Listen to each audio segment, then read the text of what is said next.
Saudari-saudaraku yang terkasih, kita mendengarkan sebuah kisah yang kontras ya. Sebuah bacaan yang kontras dari bacaan yang pertama dengan bacaan yang kedua. Namun demikian di dalamnya ada satu hal yang selaras, yang tidak bisa dipisahkan. Bagaimana bacaan yang pertama kita mendengarkan begitu besar murka Allah kepada Ahab dan Isabel atas perbuatan kejam mereka. Perampokan, perampasan, pembunuhan. Dan di sini dengan tegas melalui nabinya Yesaya, Allah menegur dengan keras bahwa ya kalian nanti akan mati seperti kekejaman kalian sendiri.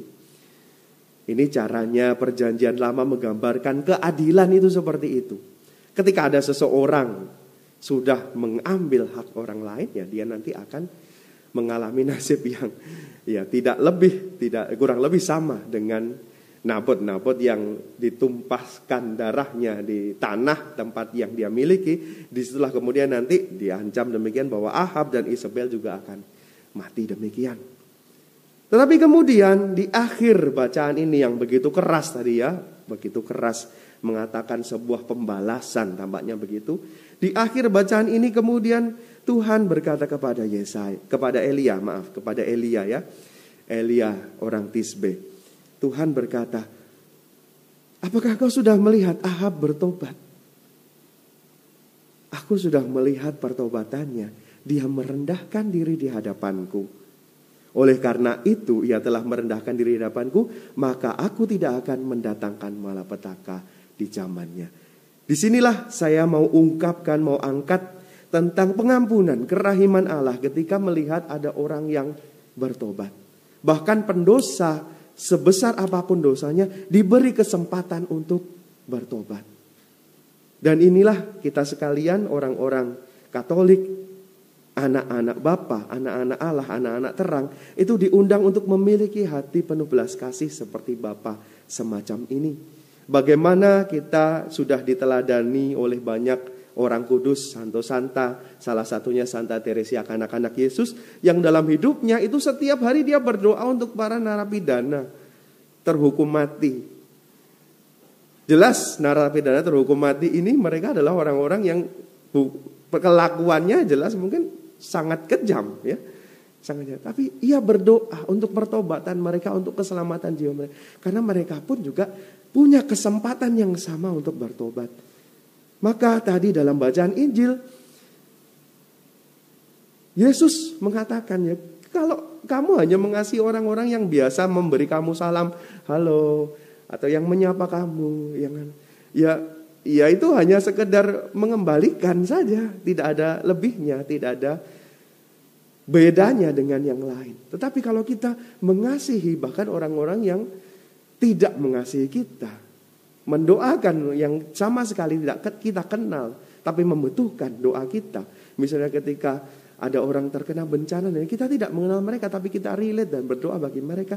Disitulah kemudian memang kita mulai memiliki hati penuh belas kasih yang terbuka bukan hanya bagi orang-orang di lingkup kita kecil, tapi bagi semua orang, terutama mereka yang sungguh membutuhkan sapaan kerahiman ini.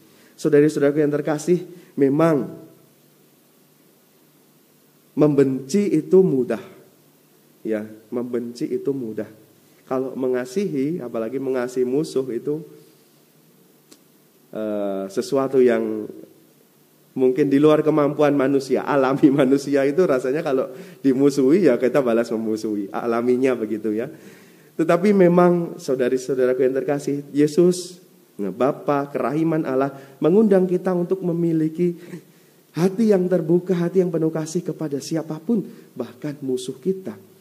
Sebab disitulah, sebab lewat cara inilah Yesus mau mengatakan, disinilah aku membangun kerajaanku, kerajaan damai.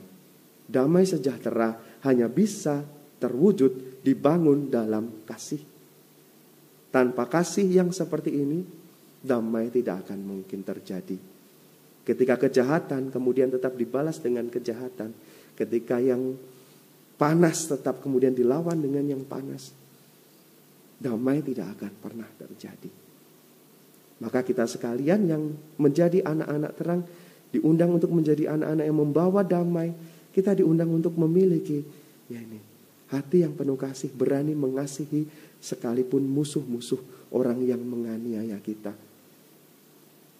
Dalam beberapa kali pengakuan dosa, kerap kali saya mengatakan, kenapa sih kita kok sulit banget mendapatkan damai sejahtera dalam hidup?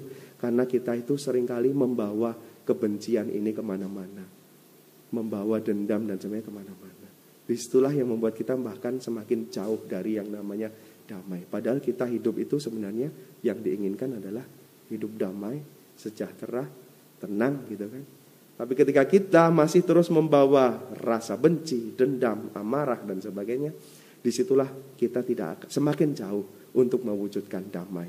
Maka saudara-saudaraku yang terkasih, semoga kita sekalian yang hari ini disegarkan oleh sabda Tuhan, benar-benar mampu untuk membuka hati, memohon kekuatan dari Tuhan sendiri, Allah yang penuh kasih dan rahim, supaya kita yang lemah ini, supaya kita yang kerap kali dikuasai oleh kebencian, kemarahan, dan dendam ini, dapat memiliki hati yang semakin lembut untuk kemudian belajar mengasihi siapapun, bahkan terutama orang-orang yang membenci kita, yang menganiaya kita.